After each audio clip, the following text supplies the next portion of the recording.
Hi hello friends, welcome to Dharan Sundar family. இன்றைக்கி வீடியோவில் நம்ம என்ன பார்க்க போகிறோன்னா, டைட்டிலில் பார்த்துருப்பீங்க.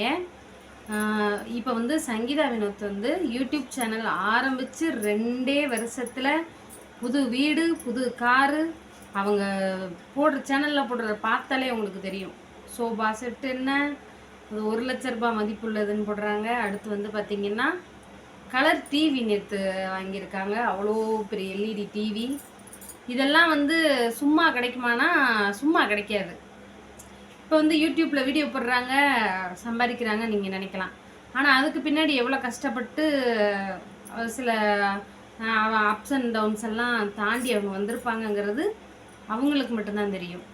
நான் வந்து எப்படி இந்த அளவுக்காவது மாதம் ஒரு மாதம் விட்டு ஒரு மாதம்னாச்சும் என் குடும்ப செலவுக்கோ, எனக்கு தேவையான மெடிக்கல் செலவுக்கோ, எனக்கு தேவையான பணத்தை என் மகனுக்கு நான் வீடியோ எடுக்கும்போது தான் இந்த மாதிரியான பிரச்சனைகள்லாம் வரும். எந்த மாதிரியான பிரச்சனைகள்லாம் இப்போ சொன்னால் பார்த்தீங்களா, இந்த மாதிரியான இடையூறுகள்லாம் வரும். இதையெல்லாம் தாண்டி தான் நான் வந்திருக்கேன். சரி, நான் எப்படி கஷ்டப்பட்டு வந்தேங்கிறத நான் உங்களுக்கு சொல்கிறேன். இது இல்லாமல் நீங்களும் உங்கள் கை செலவுக்கு தேவையானது இந்த யூடியூப்பில் சம்பாதிக்கலாம். புதுசாக இனிமே முயற்சி செய்கிறவங்க என்னெல்லாம் செய்யலாம் அப்படிங்கிறதையும், இப்போ நீங்கள் வந்து கரண்ட்டில் சேனல் ரன் பண்ணுறவங்க எப்படி கொஞ்சம் முன்னேறி வரலாம் அப்படிங்கிறதையும் உங்களுக்கு நான் அந்த சில ட்ரிக்ஸ் எல்லாம் சொல்லித்தரேன். ஃபாலோ பண்ணுங்கள், சரியா? வாங்க வீடியோக்குள்ளே போகலாம். யூடியூப்பில் வர்றவங்களுக்கு முதல் சவாலே முகத்தை காட்டலாமா வேணாமாங்கிறது தான். ஃபஸ்ட்டு ஆரம்பத்தில் நான் வந்து முகத்தை காட்டலை. அது ஏன்னு கேட்டிங்கன்னா, பயந்துக்கிட்டு கிடையாது. எனக்கு ஒரு இன்ஃபீரியாரிட்டி காம்ப்ளெக்ஸ், அதாவது தாழ்வு மனப்பான்மைன்னு சொல்லுவாங்கள்ல, எனக்கு அது அதிகமாக இருந்துச்சு. இந்த யூடியூப் எனக்கு 2 விஷயத்தை கற்றுக் கொடுத்துருக்கு. நான் எப்படி தாழ்வு மனப்பான்மையில் இருந்து வெளியில் வந்தேன் அப்படிங்கிறதையும், இன்றைக்கி நான் இவ்வளோ தைரியமாக உட்காந்து பேசுகிறேன்னா அதுக்கு என்ன காரணம்னா, அது 2க்குமே யூடியூப் தான் காரணம். ஆரம்பத்தில் வந்து நான் முகத்தை காட்டாததுக்கு காரணம், நம்ம வந்து ஊர் பக்கம் உள்ளவங்க, யூடியூப்லலாம் வந்து சிகப்பாக இருக்கிறவங்க, கலராக இருக்கிறவங்க, நல்லா மேக்கப் போடுறவங்க, நல்லா ட்ரெஸ்ஸிங் சென்ஸ் போடுறவங்க, இப்போ யூடியூப்பில் வராங்கன்னா நல்லா கலர் கலராக புதுசாக சுடிதார்லாம் போடணும், நல்லா அழகாக சேலை கட்டணும், நிறைய பூ வச்சு நல்லா மேக்கப்லாம் போட்டு பேசினாதான் போகும், வீடியோ வந்து போகும், பெரிய அளவுக்கு வர முடியும்ன்ட்டு நினச்சிக்கிட்டு நான் நினச்சேன். அப்போ நம்ம கருப்பாக இருக்கோம், கலர் இல்லை, அழகா இல்லை, நம்மக்கிட்ட நல்ல ட்ரெஸ்ஸு கிடையாது, நம்ம குளிக்கிற சோப்பை தவிர முகரையில் எதுவும் போட மாட்டோம், மஞ்சள், எப்போயாவது வெளியில் போனால் பவுட்ரு, இதுதான் நம்ம மேக்கப்பு. இதை தாண்டி நான் வந்து எதுவும் யூஸ் பண்ணுறதில்ல. அப்போ எனக்கே ஒரு தாழ்வு மனப்பான்மை, நம்ம முகத்தை காமிச்சா வீடியோ போகாதோ அப்படின்ட்டு. ஆனால் நான் முகத்தை காமிச்சதுக்கப்புறம் தான் எனக்கு நல்ல ரெஸ்பான்ஸ். எப்படின்னு கேட்டிங்கன்னா, நம்ம ஊர் பக்கம் உள்ளவங்க இதுலேயும் நிறைய கிண்டல்கள் கேலிகள் வரும். எப்படின்னு பார்த்தீங்கன்னா, உன் முகத்துக்கெலாம் எதுக்கு யூடியூப், ஆரம்பத்தில் வந்துச்சு கமெண்டு. இப்போ வந்து நம்ம மக்கள் வந்து நிறைய நாகரீகமாக மாறிட்டாங்க. நாகரீகம் இல்லாத சில பேர் சொல்லக்கூடிய கருத்துக்களை இந்த காதில் வாங்கி இந்த காதில் விட்டுட்டு போனோன்னா தான் யூடியூப்பில் முன்னேறி வர முடியும், சரிங்களா? சரி, இந்த கமெண்ட்டுகளை பற்றி சொல்கிறேன். இந்த கமெண்ட்டுங்கள் உங்களை வந்து வாழவும் வைக்கும், தாழவும் வைக்கும். நீங்கள் அடுத்து என்ன செய்ய போகிறீங்க அப்படிங்கிறத முடிவு பண்ணக்கூடியது உங்களுக்கு வரக்கூடிய கமெண்ட்டு தான். சில பேர் கமெண்ட்ஸ் எல்லாம் ஆஃப் பண்ணிட்டு கூட பேசுகிறாங்க. எனக்கு அதில் விருப்பம் இல்லை. நான் ஒரு விஷயம் பேசுகிறேன்னா அதில் நல்லதோ கெட்டதோ அதை மக்களாகி நீங்கள் சொல்லும்போது, அப்போ அவங்க சொல்கிறதுல நல்ல கருத்துக்களை நான் எடுத்துக்கிடுவேன். எனக்கு கொஞ்சம் பூஸ்ட்டாக பேசுகிறவங்க கமெண்ட்ஸை நான் எடுத்துக்கிடுவேன். நம்மளை வந்து மட்டமாக பேசுகிறவங்க கமெண்ட்டை வந்து தள்ளி விட்டு போயிடுறது. நம்மளுக்கு அறிவுரை சொல்லக்கூடிய மாதிரி கமெண்ட்டுகள் இருக்கும் இல்லையா, அதை வந்து நான் வந்து அறிவுரையாக எடுத்துக்கிடுவேன். ஏன்னா எல்லார் மைண்டும் 5 விரல் ஒன்று போல் இருக்கானா இருக்காது. அதே மாதிரி தான் மக்கள் பார்க்கக்கூடிய பார்வையில் நம்ம பேசுகிற விஷயங்கள் வந்து ஒவ்வொருத்தருக்கும் ஒவ்வொரு மாதிரி படும். சிலருக்கு இவங்க பேசுகிறது சரின்னு படும், சிலருக்கு அவங்கள பற்றி இவங்க எதுக்கு பேசுகிறாங்கன்னு தோணும். சிலர் வந்து தம்ப்நெயில் மட்டுமே பார்த்துட்டு, நான் வந்து சங்கீதா வினோத் பற்றி மட்டுமே பேசுகிறேன்னு நினச்சிக்கிட்டு தம்ப்நெயிலில் பார்த்துட்டு அவங்கள பற்றி நீங்கள் எதுக்கு பேசுகிறீங்கன்ட்டு போயிடுவாங்க. வீடியோக்குள்ளே நான் என்ன பேசுகிறேங்கிறத கேட்க மாட்டாங்க, கமெண்ட் மட்டும் போட்டு போகிறவங்களும் உண்டு. சில பேர் அறிவுரையாக பேசுவாங்க. இந்த மாதிரி கருத்துக்களை நம்மளுக்கு வந்து அறிவுரையாக எடுத்தால் யூடியூப்பில் முன்னேறி வரலாம். கமெண்ட்டுகளை பார்த்து பயப்படாதீங்க. என்றைக்குமே அதை வந்து உங்களுக்கு ஒரு அறிவுரையாக எடுத்துக்கோங்க, நீங்கள் முன்னேறி போகலாம். ரெண்டாவது வந்து நம்ம குடும்பத்தில் உள்ளவங்களுடைய சப்போர்ட் வந்து நமக்கு ரொம்ப முக்கியம். நான் நிறைய விஷயத்தில் சொல்லியிருக்கேன். எனக்கு ஆரம்பத்தில் நான் வீடியோ போடுன்னு சொன்னதே எங்கள் வீட்டுக்காரர் தான். சமையல் வீடியோ போடுன்னு தான் எனக்கு சொன்னார். சமையல் போடும்போது அவ்வளோவா ரொம்ப ரீச் ஆகலாங்களாங்க. நான் ரொம்ப கஷ்டப்பட்டு வந்தேன். 1.5 வருஷம் எனக்கு சமையல்லே போயிடுச்சு. ஒரு ரீச் இல்லை. இன்றைக்கி வரைக்கும் எனக்கு தெரிஞ்சவங்க 4 வருஷம் 5 வருஷம் சமையல் சேனல் வச்சு இன்னும் முன்னேற முடியாமல் மானிட்டேஷனே ஆகாமல் இன்னும் நிறைய பேர் இருக்காங்க. சமையலை தாண்டி என் முகத்தை நான் முத காமிச்சது விவசாயத்தில் காமிக்க ஆரம்பித்தேன். விவசாயத்தை பற்றி பேச ஆரம்பித்தேன். நிறைய காமெடி பண்ண ஆரம்பித்தேன். நமக்கு வந்து நம்ம ஊர் பக்கங்கிறதுனால நிறைய நாங்கள் பேசக்கூடிய வார்த்தைகள் வந்து காமெடியாக இருக்கும். என்ன ஏக்கா கிளம்பிட்டியா காட்டுக்கு, என்ன மைனி வா மைனி போ மைனி, இந்த மாதிரி விளையாட்டாக நாங்கள் பேசுவோம் பார்த்திங்களா.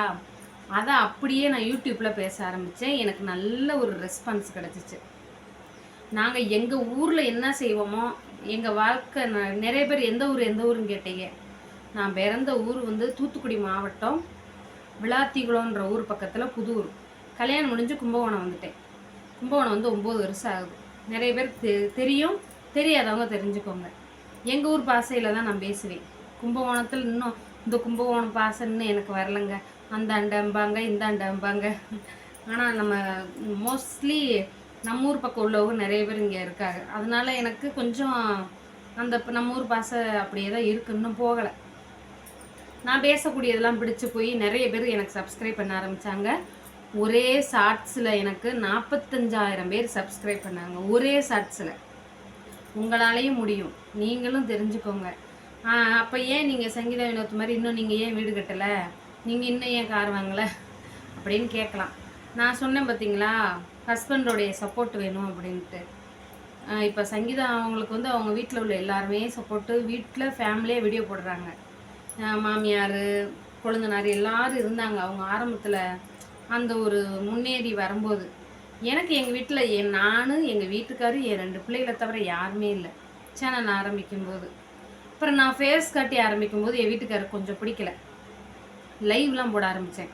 நான் லைவ் போடுறது அவருக்கு சுத்தமாக பிடிக்காமல் போயிடுச்சு.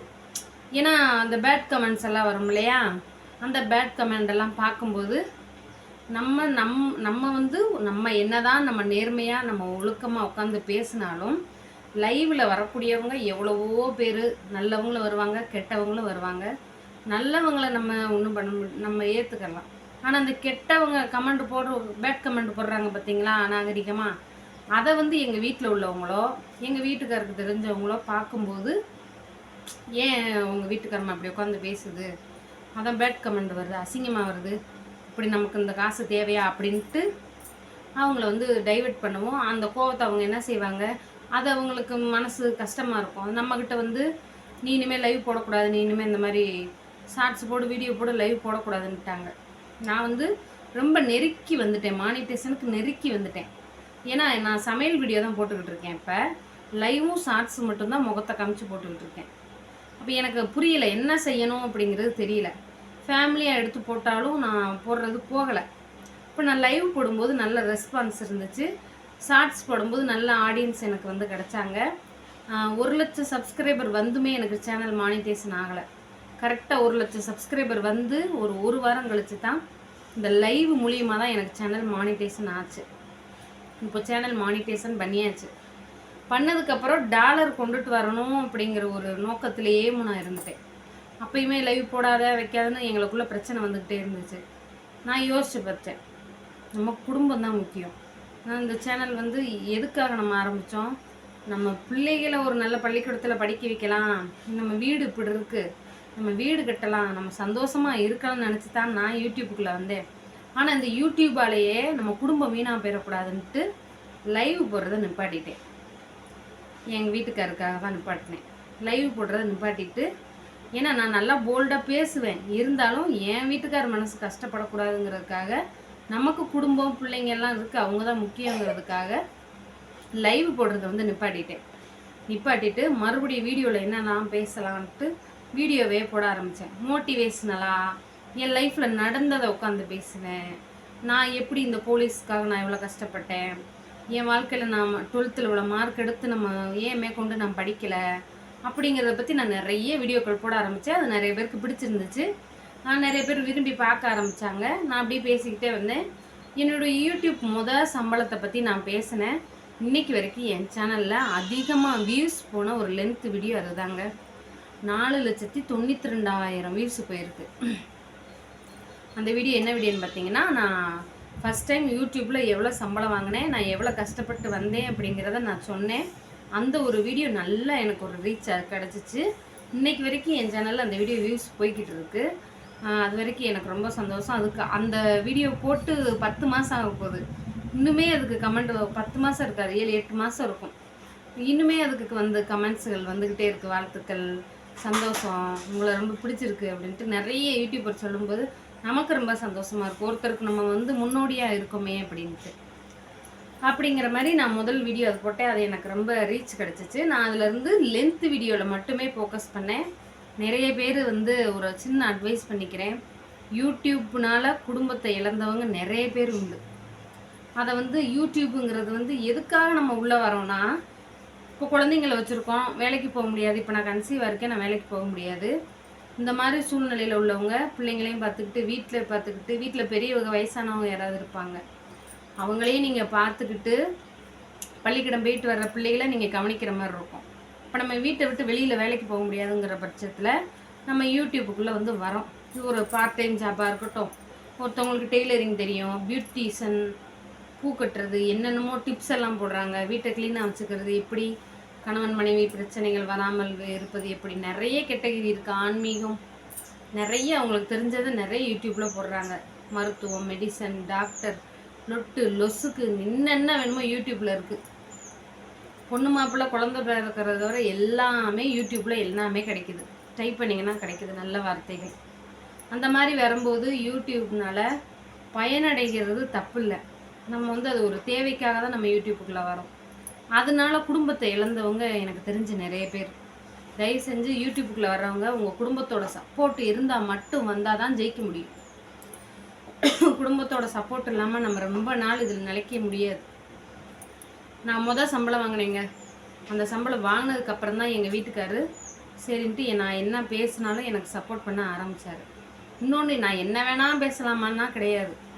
நான் இதுவே பேசுகிறேன்னா எங்கள் வீட்டுக்கார் என்னையை விட நல்லா பேசுவார்.